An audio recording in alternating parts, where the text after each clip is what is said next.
भगवद गीता अध्याय 4 श्लोक संख्या 23। गत संगस्य मुक्तस्य ज्ञानावस्थित चेतसः यज्ञायाचरतः कर्म समग्रं प्रविलीयते। गत संगस्य मुक्तस्य ज्ञानावस्थित चेतसः यज्ञायाचरतः कर्म समग्रं प्रविलीयते।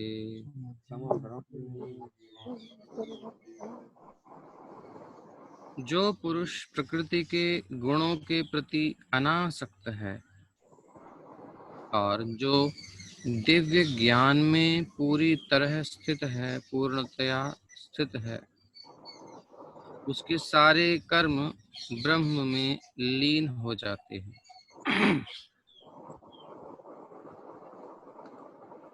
पूर्ण रूपेण कृष्ण भावना भावित होने पर मनुष्य समस्त द्वंद्वों से मुक्त हो जाता है और इस तरह भौतिक गुणों के कलमश से भी मुक्त हो जाता है।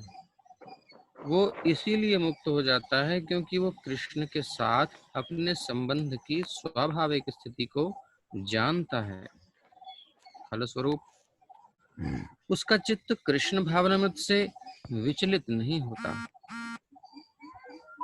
अतएव वो जो कुछ भी करता है वो आदि विष्णु कृष्ण के लिए होता है।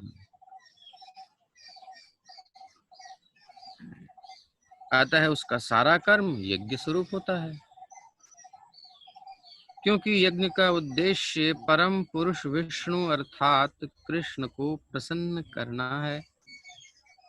ऐसे यज्ञमय कर्म का फल निश्चय ही ब्रह्म में विलीन हो जाता है और मनुष्य को कोई भौतिक फल नहीं भोगना पड़ता है। बहुत अच्छा श्लोक है। दो प्रकार के लोग हैं, जो कि एक तो संसार में बंधना चाहते हैं और एक प्रकार के लोग हैं जो समझ गए हैं कि यार ये बंधन है। पेन एंड प्लेजर दोनों बांध रहे हैं संसार में फालतू में। मेरा स्वरूप तो आनंदमय है, लेकिन मैं व्यर्थ में कभी रोता हूँ कभी हंसता हूँ। क्या मतलब है इसका? तो जो बंधना चाहते हैं उनके लिए तो यह है सीधा सीधा रास्ता, कोई मतलब नहीं है उनको भगवान से, यज्ञ से। वो तो अपने मन माने आचरण से जो चाहे करें, प्रकृति के गुणों के वशीभूत होकर के उनको जो कराया जाएगा वो करेंगे, तो गुणों में आ सकते हैं। लेकिन जो मुक्त होना चाहते हैं, अंतःकरण दुर्बल है, भोग वासनाएं भी हैं, संसार की इच्छाएं भी हैं, लेकिन फिर भी समझ रहे हैं कि ये चीज तो ठीक नहीं है, छूट जाऊं तो अच्छा है, मगर मेरी सामर्थ्य नहीं है। तो उनके लिए दो प्रोसेस हैं। एक तो वैदिक कर्म कांड का मार्ग है, जो वर्णाश्रम पद्धति के अनुसार उसी पर निर्भर रहकर भगवान की आराधना की जाए, जो कि हम सुन रहे हैं। ब्राह्मण, क्षत्रिय, वैश्य, शूद्र के भाग हैं और आश्रम है ब्रह्मचर्य, गृहस्थ, वानप्रस्थ, संन्यास। अपने अपने कर्तव्यों का शास्त्रानुसार शास्त्रानुमोदित कर्तव्यों का पालन करते हुए भगवत आराधना करें, भोग भी प्राप्त करें और भगवान की आराधना भी चालू रखें। तो शनै शनै उनको आत्म स्वरूप का ज्ञान होता है। फिर वो कर्म कांड से ज्ञान कांड में, फिर ज्ञान कांड से भक्ति उपासना कांड में पहुंचते हैं और फिर सर्वस्व भगवान को अर्पित करते हैं। आना यही है। और दूसरा तरीका उन लोगों के लिए जो फंसे हुए हैं, भोग में इच्छा है, सब कुछ है, लेकिन फिर भी निकलना चाहते हैं, समझते हैं कि गलत। दूसरा रास्ता सीधा सीधा है। वो क्या है? भगवान की सीधी शरणागति ले लीजिए और जो जो करें भगवान की प्रसन्नता के लिए उनको अर्पित करते हुए करें। यत् करोषि यदश्नासि यज्जुहोषि ददासि यत् तपस्यसि कौन्तेय तत्कुरुष्व मदर्पणम्। तो उन लोगों के लिए बता रहे हैं किस प्रकार से होता है। जो पुरुष, देखो प्रकृति में गुण में तो हम हैं, बट उसमें अटैचमेंट नहीं रखना। तमोगुण की क्या क्रिया है, उदाहरण के द्वारा समझ सकते हैं। तमोगुण का एक उदाहरण है कि उसमें आलस्य रहता है, उसमें निद्रा रहती है, बुद्धि मोहित रहती है। हम अपनी निद्रा को त्याग कर प्रातः काल भगवान के लिए उठते हैं 3 बजे 4 बजे ब्रह्म मुहूर्त में, मतलब सूर्योदय से पूर्व 1 घंटा 1.5 घंटा पहले। तो ये हम अपने निद्रा को यानी तमोगुण को त्याग रहे हैं, आसक्त नहीं हो रहे तमोगुण में। गत संगस्य। और रजोगुण जैसे हमारे अंदर बहुत सारी कामनाएं आ रही हैं, बहुत सारी इच्छाएं आ रही हैं, सब इच्छाओं को पूरी नहीं करना चाहते, नहीं करते, और हम कुछ त्यागते हैं, रजोगुण का संग नहीं करते, और कामना पूरी नहीं होती तो रोते नहीं। ठीक है, अच्छी बात है, जो है जीवन यापन ठीक से चल रहा है, भजन हो रहा है थोड़ा बहुत, ठीक है। तो यानी कृष्ण भावनामृत में लगने का प्रयास करते हैं, और कदाचित कुछ गुणों सत्व वो रज और तम में हमारी स्थिति होती है, उसको हम त्यागते हैं, उसमें अटैचमेंट नहीं करते। बहुत अच्छी नींद आ रही है, मीठी आ रही है, अब सोएंगे, अब नहीं उठ रहे ना, उसको त्यागते हैं। सत्वगुण, बहुत शांत मन है, बिल्कुल मन स्थिर है, कभी कभी होता है हाँ कांत एकांत में बैठे रहें, बस कुछ नहीं बात करें, शांत रहें, बहुत सुख मिलता है कभी कभी, रेयर केस, क्योंकि तमोगुण रजोगुण ज्यादा है कलयुग में। या कभी मन बिल्कुल शांत रहता है अलग, तो उसमें भी फंसना नहीं, उस समय भगवान में मन को लगाना, उस समय नाम जप करना, भगवान की स्मृति करना, उनकी कुछ पाठ करना, कुछ उनके लिए करना। तो यानी सत्वगुण में भी आसक्त नहीं होना, रजोगुण में भी आसक्त नहीं होना, तमोगुण में भी आसक्त नहीं होना। गत संगस्य मुक्तस्य, जो प्रकृति के तीनों गुणों के प्रति अनासक्त है। और बार बार श्रवण हम करते हैं, कीर्तन करते हैं, कथा सुनते हैं, तो बार बार याद कराया जाता है, क्योंकि भूले हुए हैं, बार बार याद करना जरूरी है कि मैं ये शरीर नहीं हूँ, मैं आत्मा हूँ, मेरा संबंध भगवान श्री कृष्ण से है। मैं शरीर नहीं हूँ, मैं आत्मा हूँ, मेरा संबंध केवल भगवान श्री कृष्ण से है। मैं शरीर नहीं हूँ, संसार का नहीं हूँ, मैं भगवान का हूँ, मेरा संबंध केवल भगवान श्री कृष्ण से है। संसार मेरा नहीं है, मैं संसार से कोई मतलब नहीं है। शरीर मेरा स्वरूप नहीं है, मैं तो भगवान का दास हूँ, चिन्मय हूँ, सच्चिदानंदमय हूँ, मेरा कार्य उनकी सेवा करना है। ये बार बार कई तरीके से आगे पीछे ऊपर नीचे करके घूम घूम के याद करना पड़ता है, इस स्वरूप को याद करना पड़ता है। रियल है ये, लेकिन बार बार चिंतन करना पड़ेगा। तो इस प्रकार से अभ्यास करते करते हमारा दिव्य ज्ञान जो है इसमें स्थित हो जाते हैं। नित्यम भागवत सेवया, नित्यम भागवत सुनना चाहिए, नित्य नित्य प्रति जप करना चाहिए, नित्य प्रति गीता का पाठ करना चाहिए, ये सब चीजें बार बार। तब इससे क्या होता है, हमारी रियल आइडेंटिफिकेशन जाग जाती है, जो हमारा आत्म साक्षात्कार हो जाता है हमें आत्म स्वरूप का। तो वही कह रहे हैं कि जो दिव्य ज्ञान में, पहले तो दिव्य ज्ञान में पूरी तरह स्थित हो जाओ, ये ज्ञान है, कम से कम यहाँ क्लियर हो जाए, अनुभूति तो बाद में आई जाएगी, जो हम लगेंगे।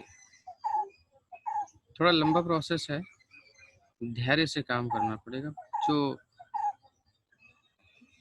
अंजीर जैसा है, बादाम है, ये सब पेड़ जो होते हैं बहुत समय बाद फल देते हैं। बादाम तो कहते हैं 12 साल बाद देता है, बादाम का पेड़ देखा है हमने, आड़ू के पेड़ जैसे ही होता है, और बादाम लगते हैं उस पर, अच्छा बड़ा पेड़ आड़ू जैसे। तो लोग आड़ू के पौधे को दे देते हैं कई बार बादाम के नाम पर, तो जब निकलता है तो पता चलता है तो आड़ू है। खैर, बादाम का पेड़ करीब 10-12 साल में फल देता है, तो बहुत महंगा बिकता है। तो भक्ति का भी यही है, प्रभुपाद जी यही कहते हैं कि थोड़ा धैर्य चाहिए, उत्साह में कमी नहीं हो, धैर्य, तत्त कर्म प्रवर्तनार्थ, जो जो भक्ति के विधि विधान है उसमें लगे, नित्य प्रति रूपा जी ने दिए हैं सुबह से लेके शयन तक। और असत्संग नहीं करना हमको, जिससे हमारी चेतना ही भंग होती है, जिससे ये चेतना नष्ट होती है। ऐसे लोगों का संग नहीं करना हो, तो उनको सुनना नहीं, उनसे कुछ इस बारे में कुछ नहीं सुनना। व्यवहार किया ठीक है, काम किया, खत्म बात। ज़्यादा अटैचमेंट नहीं, क्योंकि हमारी चित्तवृत्ति खराब कर देंगे। हमारा बिजनेस तो भगवान को जानना है, तो खत्म हो जाएगा, हम फिसल जाएंगे, इसलिए नहीं करना। सतोवृत्ति षड्भिर भक्ति प्रसिद्ध होती है, इससे हमारी भक्ति प्रसिद्ध होती है। और अधिक खाना, अधिक संसार में लिप्त होना, नीड जितना है उतना ठीक है, उससे ज़्यादा क्यों फालतू में हम लिप्त हैं।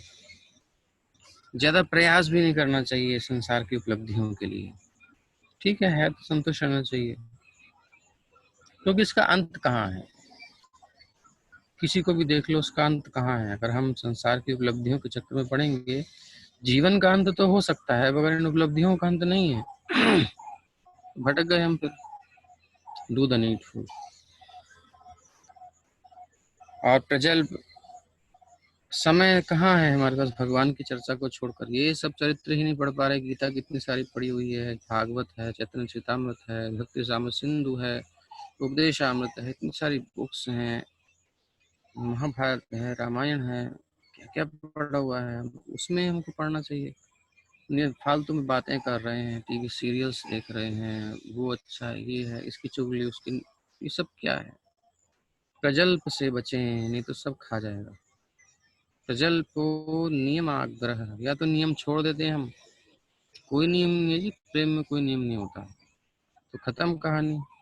और या फिर ऐसे रिजिट हो जाते हैं कि बस पकड़ ही लेते हैं, फिर कुछ नियम ऐसे पकड़ लिए, भक्ति संबंधी नहीं, और उसमें भी पता नहीं चलता कि हाँ क्या किस समय करना है। तो इसलिए सब सिस्टम है, एक व्यवहारिक रूप से हमको चलना है अभी हम, क्योंकि हम संसार छोड़े हुए नहीं हैं। जो एक चीज़ के पीछे लग गए तो लग गए, अभी हम संसार में रह रहे हैं, गृहस्थी है, सब है, तो सब कुछ मैनेज करके चलना चाहिए सिस्टम से। तो कभी कभी होता है कि घर की कुछ ऐसी स्थितियाँ हैं, तो ठीक है प्रारंभ, जैसे कल विनोद जी कह रहे थे कि कैसे करें, जाते हैं हमारा ड्राइवर नहीं होता है, तो उसका ऑप्शन निकाल सकते हैं कि या तो हम सुबह जल्दी उठ करके पहले अपनी भक्ति कर लें। थोड़ा नियम, अब हमारा सुबह का इतने बजे का नहीं हो पा रहा, टाइम नहीं, तो जल्दी कर लो।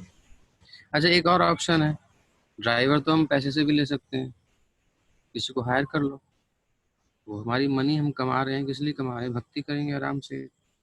आराम से तो क्यों हम ड्राइविंग करें, किसी ड्राइवर को ले सकते हैं, तो थोड़ा पैसा लेगा, लेकिन हमारा टाइम भगवान की सेवा में लग रहा है, हम हमारी भक्ति हो रही है। मतलब कई ऑप्शन हो सकते हैं, थोड़ा सा दिमाग चलाएंगे अगर हम चाहेंगे तो अवसर है, स्थितियां हैं, थोड़ा मैनेज करके चलना चाहिए, ताकि कोई व्यवधान ना आए, हमारी भक्ति स्मूथली चले। और हमें देख करके और लोग प्रेरित हों कि बताइए कितना सब कुछ कर लेते हैं, इतना सब कुछ है, फिर भी भजन आराम से करते हैं, नियम नहीं तो बताइए, कितने प्रसन्न रहते हैं। ऐसा देख करके दूसरा भी प्रेरित हो। तो गत संगस्य मुक्तस्य, हमें कहीं अटकना नहीं है, भटकना नहीं है। प्रकृति के गुणों के अनुसार संसार की विभिन्न व्यवस्थाओं में अपने स्वरूप को जान करके, मूलतः मैं भगवान का अंश हूँ। प्रकृति संसार से मेरा संबंध अस्थायी है, टेम्परेरी है, सो थोड़ा सा मैं मैनेज करना पड़ेगा, क्योंकि बॉडी है तो उसके अनुसार चलेंगे, बट इसमें उलझना नहीं है। Do the needful and then Hare Krishna Krishna Krishna Hare Hare, Hare Ram Ram Ram Hare Hare. ये मुख्य हमारा बिजनेस है, मेन बिजनेस ये है।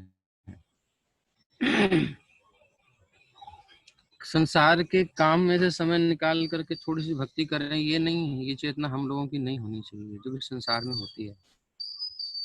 भजन से समय थोड़ा निकाल करके संसार के काम करने हैं, इस शरीर को भी थोड़ा देखना है, ये चेतना बनानी है।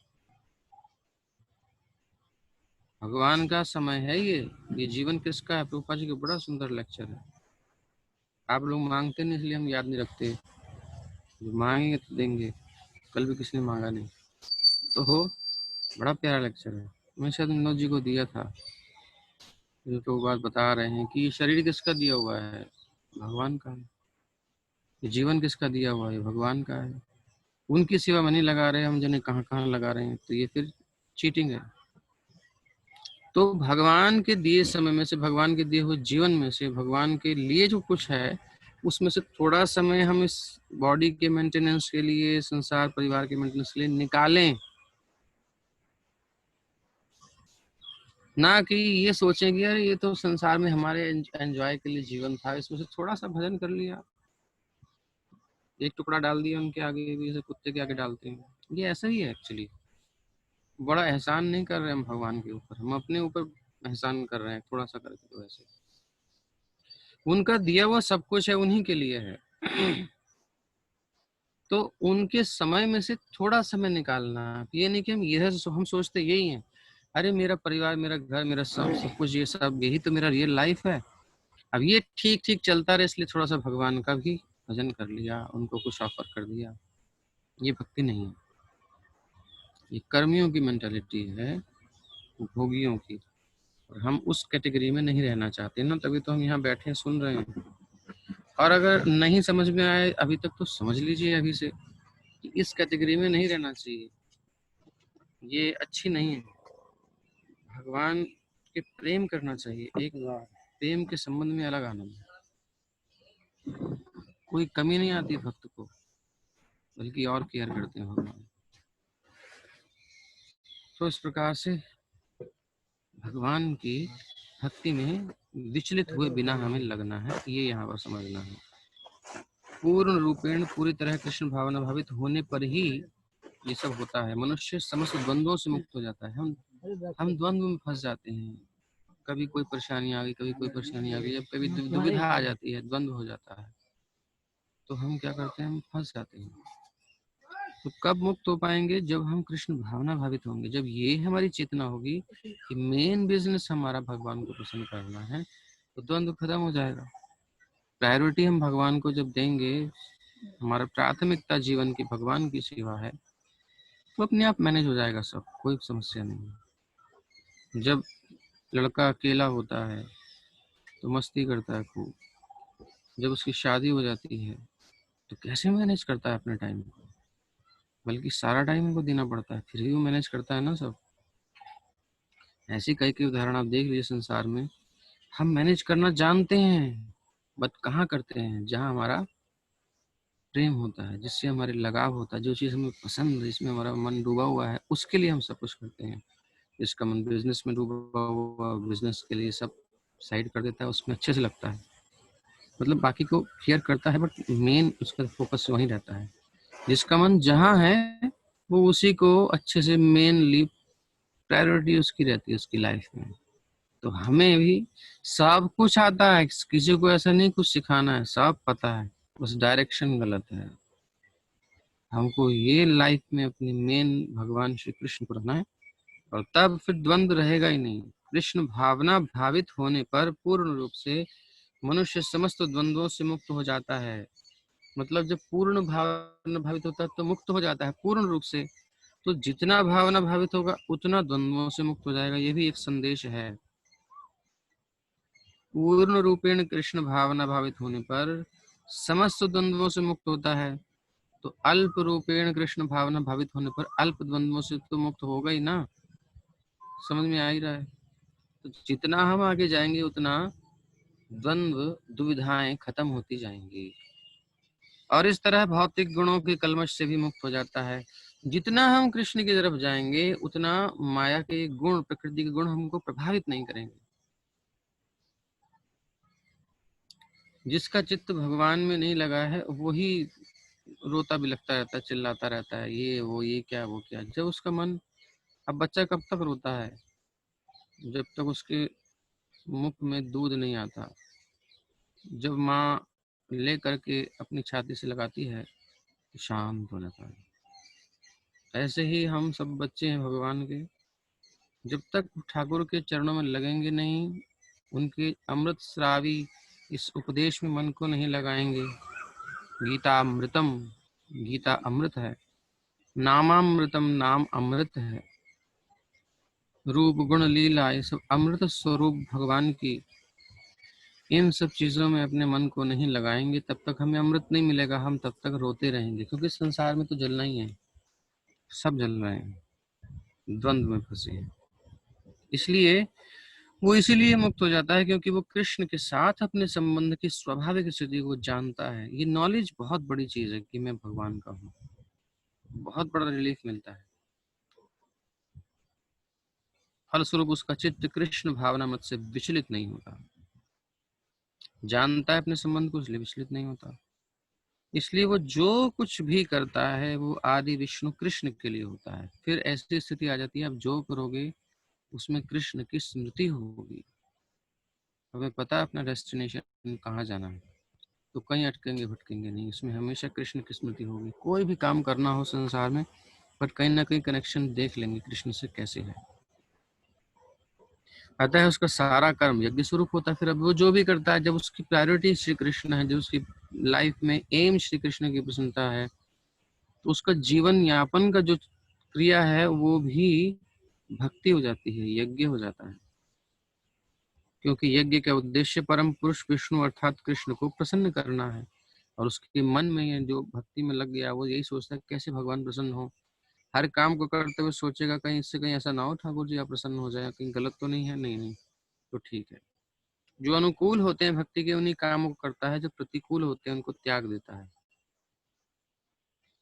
तो यज्ञ ही कर रहा है, उसे कोई भौतिक फल नहीं भोगना पड़ेगा, कुछ भी करे संसार में, अगर वो कृष्ण को अपने चित्त में धारण करके चल रहा है। तो ऐसे यज्ञ में कर्म का फल निश्चय ही ब्रह्म में विलीन हो जाता है। तो फल कहाँ जाता है? भगवान में लीन हो जाता है। हर मनुष्य को कोई भौतिक फल नहीं भोगना पड़ता। भौतिक मतलब इस संसार में जन्म, फिर मरण, बुढ़ापा, रोग, ये अनेक प्रकार हैं इसके। तो इसमें वो फिर फंसता नहीं, उलझता नहीं, उसका सब भगवान को अर्पित हो जाता है। तो बड़ा फ्री है, बिल्कुल फ्री हो जाता है, उसे कोई टेंशन ही नहीं है। जब कमांडर आदेश करता है तो धड़ धड़ धड़ गोलियां चलती हैं, उस समय नहीं सोचता गोली कितने की होगी, कितने वजन की होगी, कितना पैसा लगा होगा उसकी गोली का, कितनी गोलियां खर्च हो गई, वो गोली चलाता है।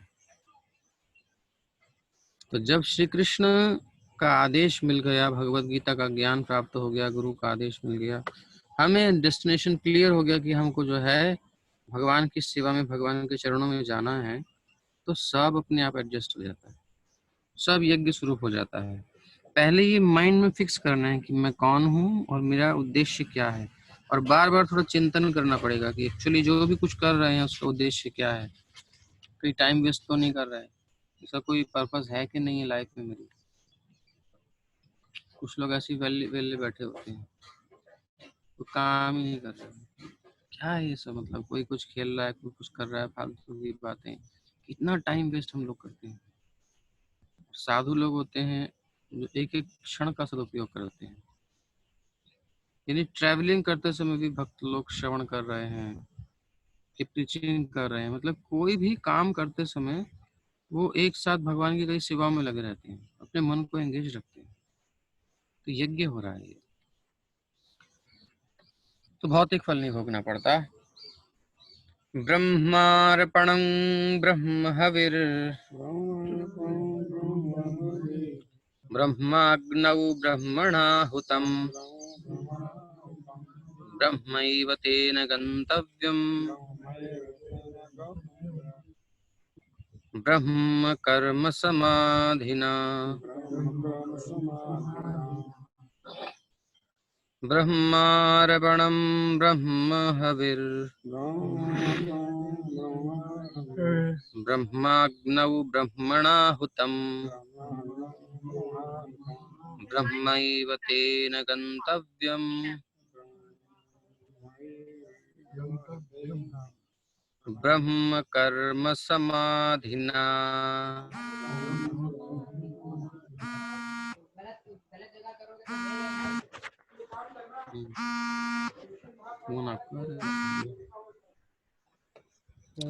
जो व्यक्ति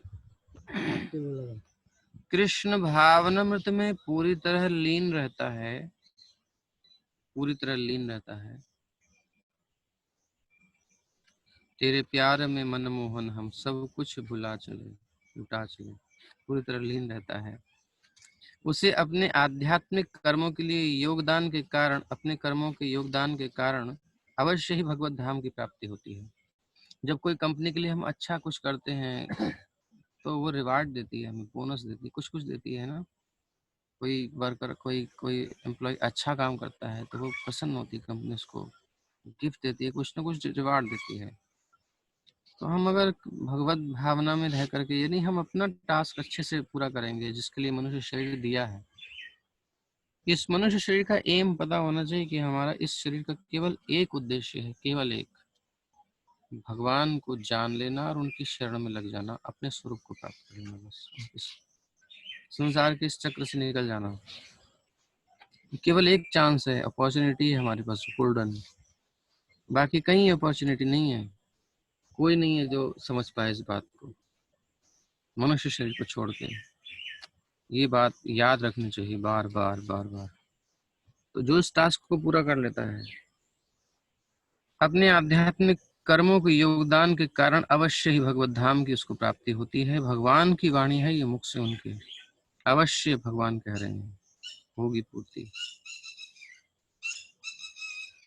ब्रह्मैव तेन गंतव्यम, ब्रह्म एव तेन गंतव्यम, उनका गंतव्य, डेस्टिनेशन केवल भगवान है, कोई नहीं है, क्योंकि उनका एम ही है, उनका माइंड में उनके डेस्टिनेशन ये फिक्स है।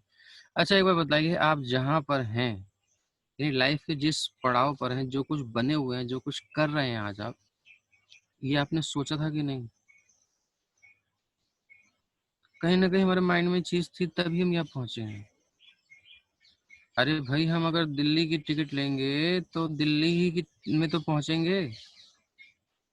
ये तो चलने से पहले डिसाइड होता है ना कि कहाँ जाना है।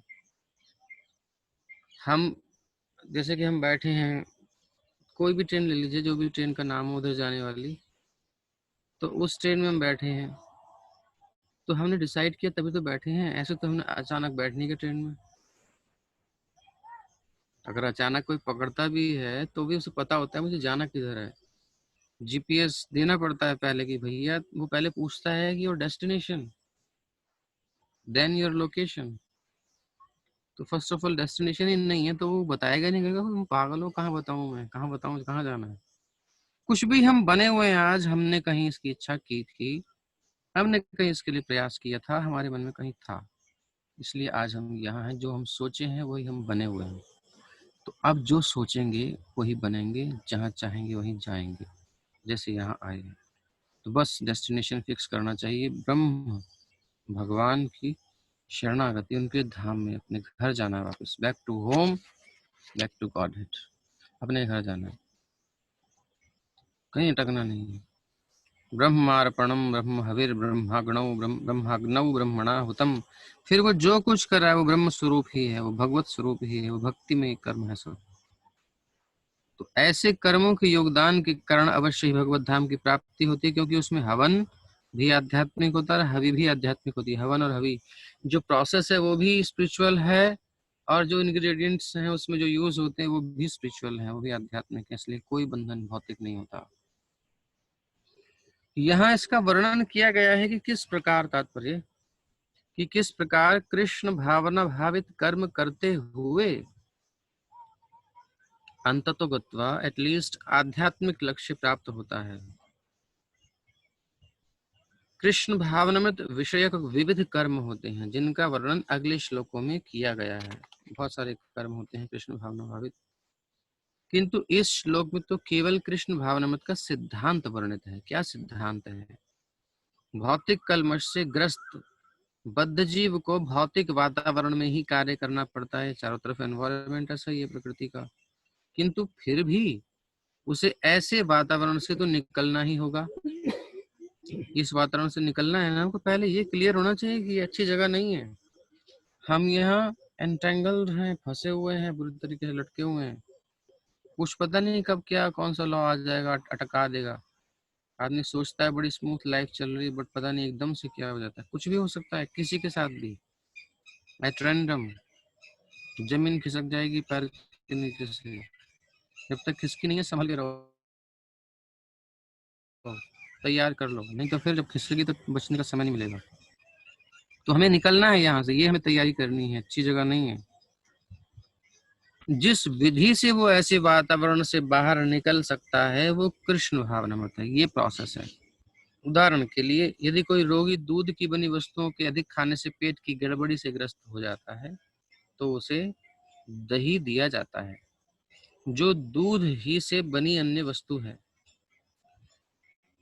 तो भौतिकता में ग्रस्त बद्धजीव का उपचार कृष्ण भावनामृत द्वारा ही किया जा सकता है, यहाँ गीता में दिया हुआ है। और ये विधि यज्ञ या विष्णु या कृष्ण को प्रसन्न करने के लिए किए गए कार्य कहलाती है, बस उनकी प्रसन्नता के लिए काम करना है। भौतिक जगत के जितने ही अधिक कार्य कृष्ण भावनामृत में या केवल विष्णु के लिए किए जाते हैं, पूरी तल्लीनता से, बिल्कुल एब्जॉर्ब, बिल्कुल तन्मय होकर के, डूब करके जब करते हैं तो पूरी तल्लीनता से वातावरण उतना ही आध्यात्मिक बनता रहता है। तो अभी डिस्कनेक्ट होगा तो दोबारा आप ज्वाइन कर लीजिएगा, क्योंकि जितने हैं तो फटाफट आप आ जाइए, तैयारी रखिए, अभी डिस्कनेक्ट होने वाला है, फिर आना है। हरे कृष्ण कृष्ण कृष्ण हरे हरे, हरे राम राम राम हरे हरे। हरे कृष्ण कृष्ण कृष्ण हरे हरे, हरे